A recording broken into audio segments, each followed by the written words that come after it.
Increasing as के साथ लोगों के हाथ कांपने लगे। तो हमारे पेशेंट्स हमसे पूछते हैं ये नॉर्मल ट्रेमर है या पार्किंसन डिजीज। मैं हूं डॉक्टर प्रवीण गुप्ता, आपका अपना न्यूरो डॉक। इस सेशन में हम समझेंगे पार्किंसन डिजीज क्या है, ये कैसे होता है, इसके अर्ली सिम्टम्स क्या हैं, हम इसे कैसे रिकॉग्नाइज कर सकते हैं और फिर कैसे ट्रीट कर सकते हैं। पार्किंसन डिजीज एक डीजेनरेटिव न्यूरोलॉजिकल डिसऑर्डर है जो एज के साथ ब्रेन के सेल कम होने से होता है। जैसे जैसे सेल कम होते जाते हैं, ब्रेन में बेसल गैंग्लिया में डोपामीन की मात्रा कम होने लगती है। जैसे एक मशीन में ऑयल होता है जो मशीन को चलाता है, ऐसे हमारी बॉडी में डोपामीन होता है जो हमारी मूवमेंट्स, उनकी फ्लूइडिटी के लिए बहुत इंपॉर्टेंट है। जब ये सेल्स 50 से 60% कम हो जाते हैं तो इतना कम डोपामीन हो जाता है कि मूवमेंट ठीक से रेगुलेट नहीं हो सकती। इससे हम आते हैं कि पार्किंसन डिजीज के अर्ली साइंस क्या हैं। पार्किंसन डिजीज का अर्ली साइन है ट्रेमर।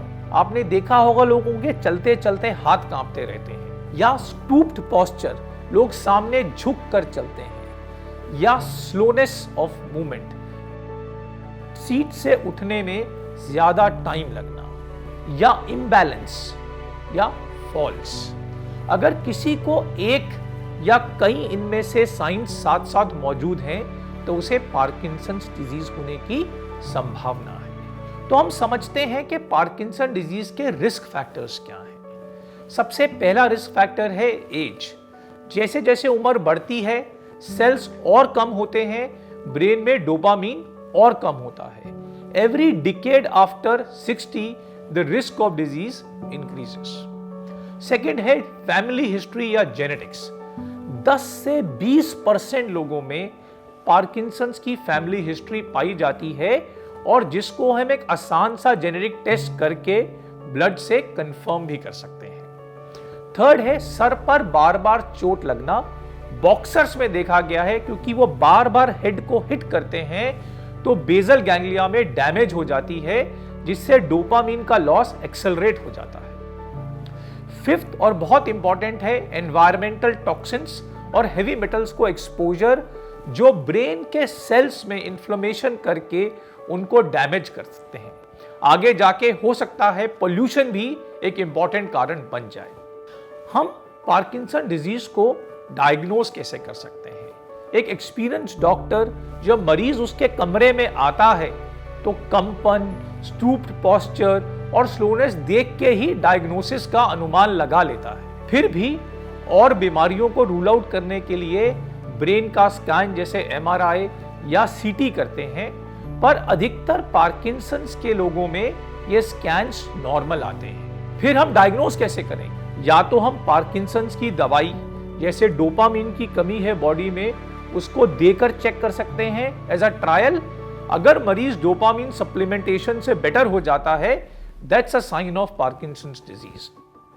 या आज हमारे पास डोपामीन स्कैनिंग, जैसे हम बोलते हैं डोपामीन स्कैन या टोडैट स्कैन उपलब्ध है, जो करके हम पता लगा सकते हैं कि बेसल गैंग्लिया में डोपामीन सिक्रीटिंग सेल्स में डैमेज है। तो फिर पार्किंसंस की स्टेजेस क्या हैं? पार्किंसंस इनिशियली एक हाथ में कंपन से चालू होता है। ओवर ईयर्स वो कंपन फैलकर पैर तक आ जाती है। ओवर 5 to 10 ईयर्स वो बॉडी के दूसरे साइड में आ जाती है।